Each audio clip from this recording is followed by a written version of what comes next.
સ્કૂલને આરડીએક્સથી ઉડાડવાની ધમકી મળતા પોલીસ તંત્ર તાત્કાલિક હરકતમાં આવ્યું। વડોદરા શહેરમાં વધુ એક સ્કૂલને ઉડાડવાની ધમકી મળતા ખળભળાટ મચી ગયો છે।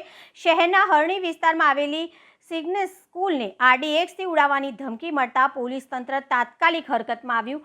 પોલીસના ઉચ્ચ અધિકારીઓ બોમ્બ ડિસ્પોઝલ સ્ક્વોડ અને ડોગ સ્ક્વોડ સાથે ઘટના સ્થળે દોડી ગયા। સ્કૂલ પરિસરમાં સઘન ચેકિંગ અને સર્ચ ઓપરેશન શરૂ કરવામાં આવ્યું।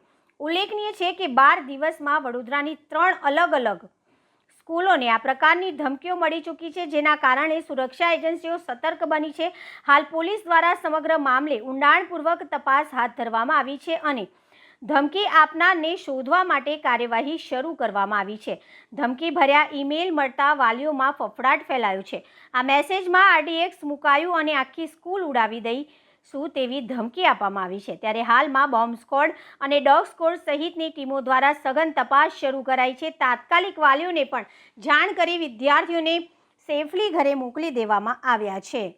સિગ્નસ સ્કૂલમાં આજે સવારે એક મેલ મળેલો છે, જેમાં આવી ધમકી આપેલી છે કે સ્કૂલમાં બોમ્બ મૂકવામાં આવેલો છે।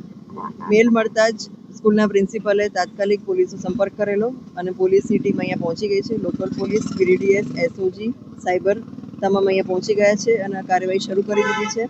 સ્કૂલમાં બાળકોને મોકલી દેવામાં આવેલા છે ઘરે અને એમના વાલીઓએ આવીને બાળક લઈ ગયા છે। બધા બાળકો સુરક્ષિત એમના ઘરે પહોંચી ગયા છે અને હાલમાં અહીંયા ચેકિંગની કાર્યવાહી ચાલુ છે। મેડમ, મેલ ક્યાંથી આવ્યો કઈ ખબર પડી? હાલમાં તપાસ ચાલુ છે। મેલ જ્યાંથી આવ્યો છે, આઈપી એડ્રેસ બધી તપાસ અત્યારે કરી રહ્યા છે અમે લોકો। બિલકુલ, તે એક